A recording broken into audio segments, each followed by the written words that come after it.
welcome to the Dollhouse. I am the doll, and today I am going to talk about something that I observed months ago, but didn't have an opportunity to comment on because I didn't have the platform for it.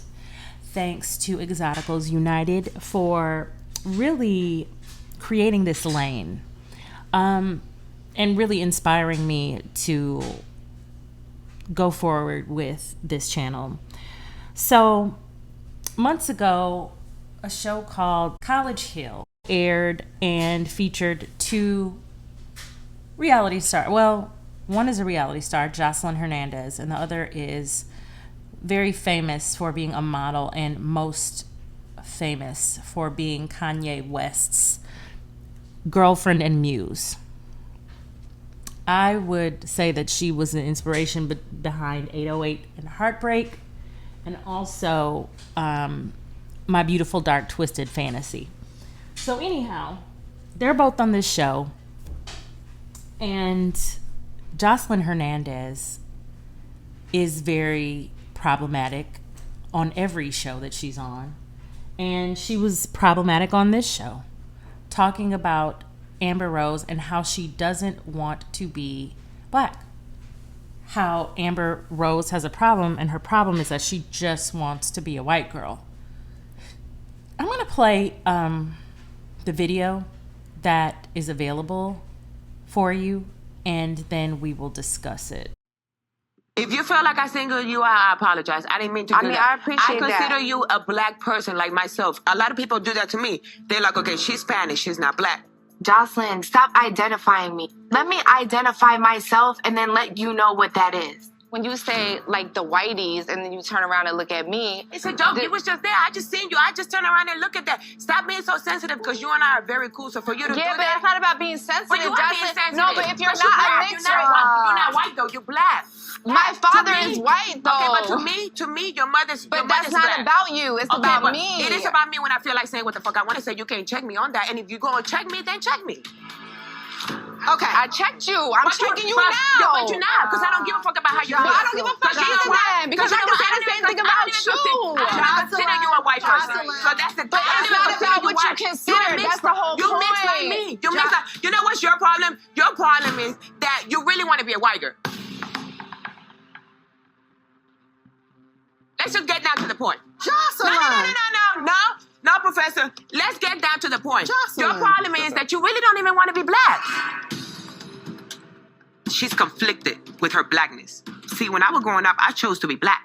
I was born in Puerto Rico, a Spanish-speaking place, so I'm a black Hispanic. But Amber, she don't know how to behave in black places or in white places. She feel like she got to cater to each of them. But I damn sure know that she doesn't cater to nothing black. She went there to let me finish. Wait. Nah, you want to go there? Let me finish. There she go. Cry, baby, cry, baby, cry, baby.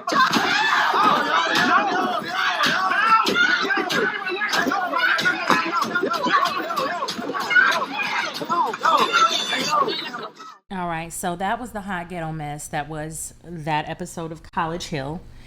And I don't think Amber Rose is wrong here.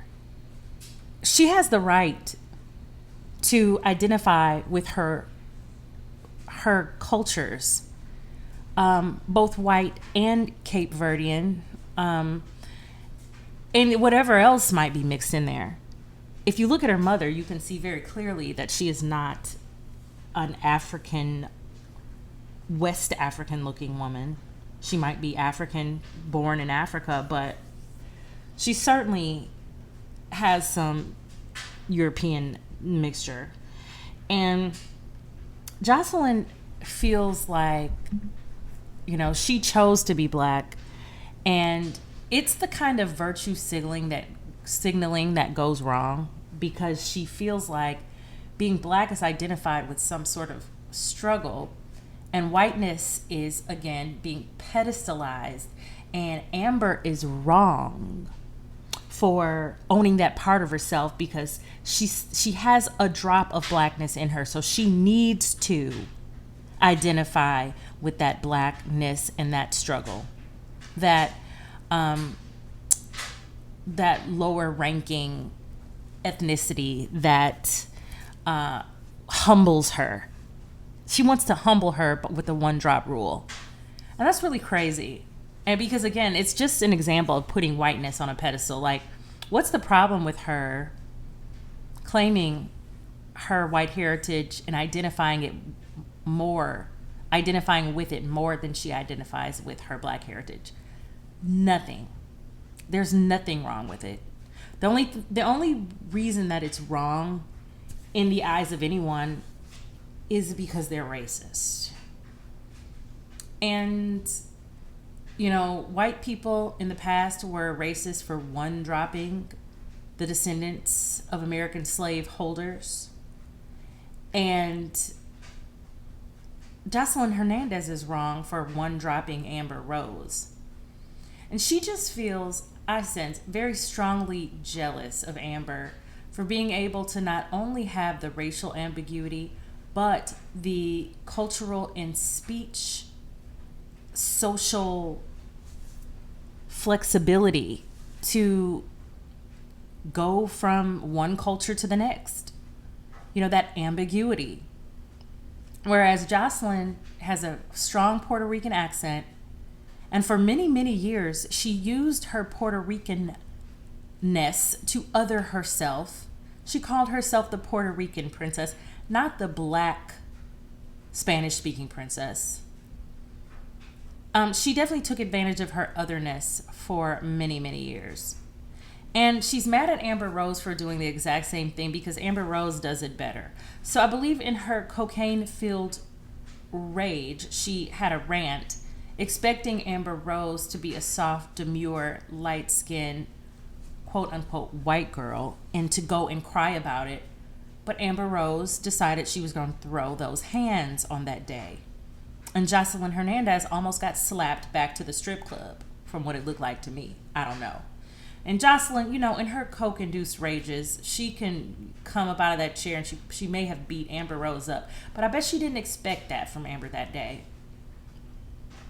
And a lot of people reject Amber Rose. And I remember that she was very much being embraced in the black community for her association with Kanye. But then she started saying that she was not a black woman. And you know, why should she have to? Why should she have to? And the moment she started saying that, a lot of the black identified content creators decided to turn their backs on her. I guess feeling rejected, that someone who they pedestalized is no longer feeling relatable to them and their struggle, their oppressedness. And even though she may feel as though there is some injustice against blacks in the world, obviously she doesn't just identify with that injustice. And people find it hard to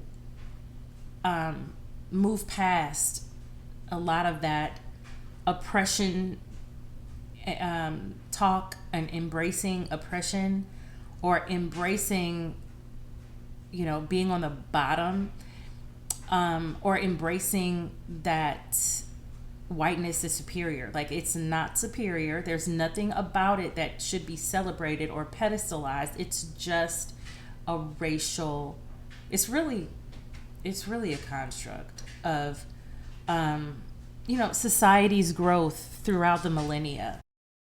We all have similar characteristics, and we're all human at the end of the day.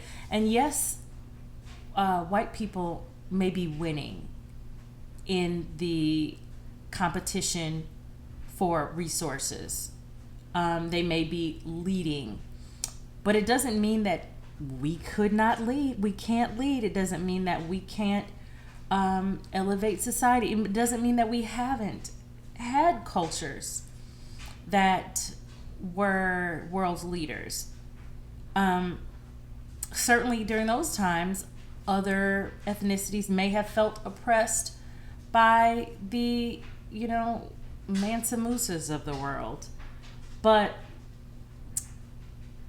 most of us recognize here in the Exotical community that there isn't anyone better than another. There is no one race better than another. And a lot of us get a chance to take a glimpse at the similarities between us because we have white people in our families. We're able to, move throughout different cultures and our friends, or very strong partnerships with people of other races. So we see that we're more alike than different. And denying someone's right to embrace the fullness of their heritage, that's actually racist. There's no benefit for Joseline Hernandez to say that she is black other than just knowing her audience. And because she's the Puerto Rican princess, and the Puerto Ricans aren't buying it. I mean, her music is mostly tailored to a black audience, which, has pedestalized, according to black female content creators, pedestalize women like Joseline for being other, for having characteristics and traits of other cultures. And that's why she was the Puerto Rican princess. She was calling herself that because she knew that it would give her an edge up in the quote unquote black community. So her embracing blackness is just, I believe, emblematic of her not feeling confident enough to be embraced by other cultures. So she's going with the one she knows is going to put her on a pedestal because she is light-skinned and she is Hispanic. She's the one without any crossover appeal. And, Amber Rose, she identifies with black culture in many ways. I believe she certainly has identified with it enough to be married to a black man. And even if she does consider herself to be biracial, which is what she said, which is what I actually respect, it doesn't mean that she denies her blackness. I mean, this woman is probably more than 75% white. So why wouldn't she want to be who she is? If she wants to be a white girl, quote unquote, for all intents and purposes, and statistically, she is a white woman. If we're looking at, the majority of her ethnic makeup, if we're not doing the one drop rule, which is absolutely racist, then she is a majority white woman. And people will say, oh, well, if she has to put something on a job application, or if she gets pulled over, the cops are going to treat her like she's black. Honey, that's really a tired argument. It's not true that officers automatically treat you like crap because you are black. And it's not true that they treat you well or give you a pass because you're white. So we have to stop looking at things through the lens of race. And I believe that's what a lot of our channels are trying to promote. Just accepting yourself, accepting your race, accepting your beauty, accepting your heritage, and understanding that it's not a subservient heritage. Having connection to blackness is something, to celebrate. But it isn't a reason to feel like you cannot acknowledge other parts of yourself, or that other parts of yourself are superior. So you have to, in order to be more relatable, you have to, kind of turn your back on your other cultures. So it's really just weird to me how this whole argument unfolded, but I thought it was interesting enough to share with the dolls, just to show that the light skin virtue signaling does not work, and it's not going to gain you any real loyalty from anyone. So just embrace your family, embrace your cultures, and let people be themselves. You don't have to do the whole, well, I'm black, it doesn't matter. No one believes you, number one. No one overlooks your admixture. And it only feeds the egos of people who feel like they are not as high up on the social rank as white people. They don't have the proximity to whiteness, which they value. They feel like that's so special. So how dare you put yourself in that stratosphere of being special? That's really how people feel when they get upset when you identify with other parts of your culture. They want you to feel like you are one of them. So anyway, let me know what you think about this fight. I thought it was interesting to just watch a light-skinned woman try and virtue signal at how she claims blackness, knowing full well she's sitting up there looking like a beige clown, okay? Anyhow, y'all, let me know what you think in the comments. We'll talk soon.